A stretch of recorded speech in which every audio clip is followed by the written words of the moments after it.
വിശുദ്ധ മത്തായി എഴുതിയ സുവിശേഷം അധ്യായം 1 വാക്യങ്ങൾ 18 മുതൽ 24 വരെ. യേശുവിന്റെ ജനനം. യേശു ക്രിസ്തുവിന്റെ ജനനം ഇപ്രകാരമായിരുന്നു. അവന്റെ മാതാവായ മറിയവും ജോസഫും തമ്മിലുള്ള വിവാഹ നിശ്ചയം കഴിഞ്ഞിരിക്കെ അവർ സഹവസിക്കുന്നതിന് മുമ്പ് അവൾ പരിശുദ്ധാത്മാവിനാൽ ഗർഭിണിയായി കാണപ്പെട്ടു. അവളുടെ ഭർത്താവായ ജോസഫ് നീതിമാനാകയാലും അവളെ അപമാനിതയാക്കാൻ ഇഷ്ടപ്പെടായികയാലും അവളെ രഹസ്യമായി ഉപേക്ഷിക്കാൻ തീരുമാനിച്ചു. അവൻ ഇതേക്കുറിച്ച് ആലോചിച്ചു കൊണ്ടിരിക്കെ കർത്താവിന്റെ ദൂതൻ സ്വപ്നത്തിൽ പ്രത്യക്ഷപ്പെട്ട് അവനോട് പറഞ്ഞു, ദാവീദിന്റെ പുത്രനായ ജോസഫ്, മറിയത്തെ ഭാര്യയായി സ്വീകരിക്കാൻ ശങ്കിക്കേണ്ട. അവൾ ഗർഭം ധരിച്ചിരിക്കുന്നത് പരിശുദ്ധാത്മാവിൽ നിന്നാണ്. അവൾ ഒരു പുത്രനെ പ്രസവിക്കും. നീ അവനെ യേശു എന്ന് പേരിടണം. എന്തെന്നാൽ അവൻ തന്റെ ജനത്തെ അവരുടെ പാപങ്ങളിൽ നിന്ന് മോചിപ്പിക്കും. കന്യക ഗർഭം ധരിച്ച് ഒരു പുത്രനെ പ്രസവിക്കും.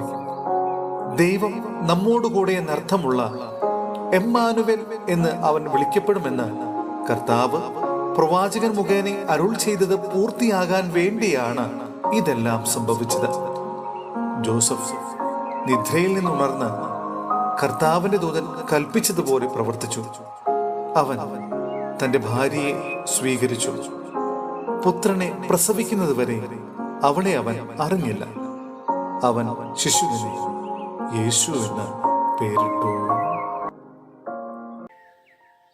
സഹോദരരെ, വിശുദ്ധ യോഹന്നാന് ലഭിച്ച വെളിപാടിന്റെ പുസ്തകത്തിൽ നിന്നുള്ള വായന അധ്യായം 21 വാക്യങ്ങൾ 1 മുതൽ 7 വരെ. പുതിയ ആകാശം, പുതിയ ഭൂമി. ഒരു പുതിയ ആകാശവും പുതിയ ഭൂമിയും ഞാൻ കണ്ടു. ആദ്യത്തെ ആകാശവും ആദ്യത്തെ ഭൂമിയും കടന്നുപോയി. കടലും അപ്രത്യക്ഷമായി. വിശുദ്ധ നഗരമായ പുതിയ ജെറൂസലേം ഭർത്താവിനായി അണിഞ്ഞൊരുങ്ങിയ മണവാട്ടിയെ പോലെ സ്വർഗത്തിൽ നിന്ന്, ദൈവസന്നിധിയിൽ നിന്ന് ഇറങ്ങി വരുന്നത് ഞാൻ കണ്ടു. സിംഹാസനത്തിൽ നിന്ന് വലിയൊരു സ്വരം ഞാൻ കേട്ടു, ഇതാ ദൈവത്തിന്റെ കൂടാരം മനുഷ്യരോട് കൂടെ. അവിടുന്ന് അവരോടൊത്ത് വസിക്കും. അവർ അവിടുത്തെ ജനമായിരിക്കും. അവിടുന്ന് അവരോടുകൂടെ ആയിരിക്കുകയും ചെയ്യും. അവിടുന്ന് അവരുടെ മിഴികളിൽ നിന്ന് കണ്ണീർ തുടച്ചു നീക്കും. ഇനി മരണമുണ്ടായിരിക്കുകയില്ല. ഇനിമേൽ ദുഃഖമോ മുറവിളിയോ വേദനയോ ഉണ്ടാവുകയില്ല. പഴയതെല്ലാം കടന്നുപോയി. സിംഹാസനത്തിൽ ഇരിക്കുന്നവൻ പറഞ്ഞു, ഇതാ സകലവും ഞാൻ നവീകരിക്കുന്നു. അവൻ വീണ്ടും പറഞ്ഞു, എഴുതുക, ഈ വചനങ്ങൾ വിശ്വാസയോഗ്യവും സത്യവുമാണ്. പിന്നെ അവൻ എന്നോട് പറഞ്ഞു, സംഭവിച്ചു കഴിഞ്ഞു. ഞാൻ ആൽഫയും ഒമേഗയുമാണ്, ആദിയും അന്തവും. ദാഹിക്കുന്നവന് ജീവജലത്തിന്റെ ഉറവയിൽ നിന്ന് സൗജന്യമായി ഞാൻ കൊടുക്കും.